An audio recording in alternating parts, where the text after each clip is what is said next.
안녕하세요. 저희는 24년도 세이지 약국 2차 실습생 1부학번 윤혜성 최효입니다. 오늘은 항히스타민 수면 유도제에 대해 알아보려고 하는데요. 먼저 불면증이 어떤 질환인지, 잠을 안 자면 왜 문제가 되는지 알아보도록 하겠습니다. 그리고 약국에서 구매할 수 있는 수면 유도제와 질 좋은 수면을 위한 식이 및 생활 지도에 대한 정보를 전달해 드리고자 합니다. 사람은 일생의 약 3분의 1을 잠을 자며 보냅니다. 충분한 잠은 지친 뇌와 신체를 회복시켜 기억력, 학습 능력, 감정 조절 능력, 면역력 등을 건강하게 합니다. 24시간 사회가 되면서 과로와 스트레스로 수면 시간이 짧아지고 수면의 질도 저하되는 사람들이 늘고 있습니다. 잠을 제대로 자지 못하면 정신적, 신체적인 고통을 겪어 건강에 직접, 간접적인 이상을 초래합니다. 우리나라 성인 6명 중 1명, 노인의 절반 이상에게 수면 장애가 있다고 하니 본인의 수면 상태를 점검하는 것은 매우 중요합니다. 그렇다면 불면증은 무엇일까요? 불면증은 적어도 한 달 이상 잠들기가 어렵거나 일단 잠이 들더라도 자주 깨는 일이 주 3회 이상 나타나며 이 때문에 낮 동안 피곤함을 호소하거나 다른 사람이 보기에 수면 부족으로 인한 장애들이 나타나는 경우를 말합니다. 처방전 없이 약국에서 살 수 있는 수면 유도제를 알고 계신가요? 수면 유도제와 수면제는 같은 약품이라고 오해하기 쉬운데요. 먼저 수면 유도제는 일반 의약품에 해당하는 항히스타민제로 일시적 수면 장애를 겪는 사람들 사이에서 수면제가 부담스러운 경우 많이 이용되고 있습니다. 보통 알러지약으로 잘 알려진 항히스타민제의 흔한 부작용은 졸음인데, 이 졸음 작용을 거꾸로 이용해 잠이 오게 하는 약물로 개발한 것입니다. 반면에 수면제는 의사의 처방이 필요한 전문의약품으로 중추신경계에 작용하는 향정신성 의약품을 말하며 졸피뎀 또는 벤조디아제핀계 약물 등이 있습니다. 수면제는 대부분 의존성과 중독을 일으킬 수 있기 때문에 마약류 관리에 관한 법률에 의해서 엄격하게 관리되고 있습니다. 그러면 이번에는 약국에서 현재 판매 중인 수면 유도제에 대해 알아보겠습니다. 표를 보시면 수면 유도제로 쓰이는 일반 의약품들이 있는데요. 본 적이 있으신가요? 슬립헬정, 쿨드림 연질 캡슐, 아졸정, 아론정, 자미슬정, 레돌민정 모두 약국에서 흔히 볼 수 있는 수면 유도제입니다. 수면 유도제의 성분으로는 대표적으로 1세대 항히스타민제인 디펜히드라민과 독시라민이 있습니다.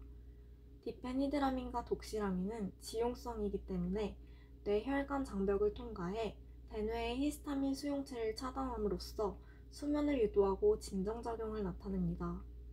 복용 한두 시간 후부터 효과가 나타나므로 1회 복용으로 증상 개선이 가능합니다. 그러나 이 약물을 오랜 기간 연속으로 사용할 경우 약물에 대한 내성이 생겨 약효가 감소할 수 있기 때문에 7일에서 10일 이상 연속으로 복용하지 않도록 합니다. 용량용법은 다음과 같습니다. 디페니드라민의 경우 50mg을 취침 전 복용합니다. 과도한 진정작용으로 다음날까지 졸음 지속 시 절반인 25mg을 복용합니다. 독시라민의 경우는 25mg을 수면 30분 전에 투여합니다. 연령, 증상에 따라 용량 증감이 가능합니다. 두 성분 모두 부작용으로는 변비, 입마름, 배뇨곤란, 빈맥, 시야흐림, 다음날 아침 몽롱한 증상이 나타날 수 있으므로 이를 줄일 수 있도록 충분한 수분 섭취를 추천드립니다. 이외에도 운전을 하거나 특별히 집중을 요하는 일을 하시는 분의 경우에는 주의가 필요합니다. 녹내장이나 전립선 비대증 환자분의 경우 복용하시기 전 먼저 전문가와 상담하시길 바랍니다. 마지막으로 생약 성분 약품인 레돌민이 있는데요. 길초근과 호프 추출물의 복합 제제인 레돌민은 1회 복용으로는 효과가 없으며 2주에서 4주 꾸준히 복용해야 생체 수면 리듬이 정상화되어 수면의 질을 올려줍니다. 레돌민의 기전은 명확하게 밝혀져 있지는 않으나 길초근은 뇌 활성을 감소시키는 가바의 작용을 증가시키고, 호프는 최면 진정 작용을 하는 물질을 생성하는 것으로 추정됩니다. 항히스타민제와 달리 레돌민정은 6세 이상의 소아도 성인의 절반 용량으로 복용이 가능하다는 장점이 있습니다. 마지막으로 좋은 수면을 위한 생활 습관에 대해서 알려드리겠습니다. 우선은 수면 습관을 개선하는 것이 중요합니다. 매일 잠드는 시간과 깨는 시간을 항상 일정하게 하고, 자기 전엔 따뜻한 우유 한 잔을 마시거나 따뜻한 물로 목욕을 하는 것이 도움이 될 수 있습니다. 잠자는 환경을 조용하게 하고 어둡게 하는 것 또한 좋습니다. 반면에 피해야 할 행동과 식품도 있는데요. 졸릴 때만 잠자리에 눕고 침대에서는 책을 읽거나 TV를 보거나 음식을 먹는 등 수면을 방해하는 행동을 삼가야 합니다. 하루 한 번 15분 이내 낮잠을 자도 되지만 15분이 넘으면 깊은 수면 단계로 진입하다가 억지로 깨게 되므로 밤잠을 방해하니 피해주세요. 수면 유도제를 복용할 때 술을 마셔서는 안 됩니다.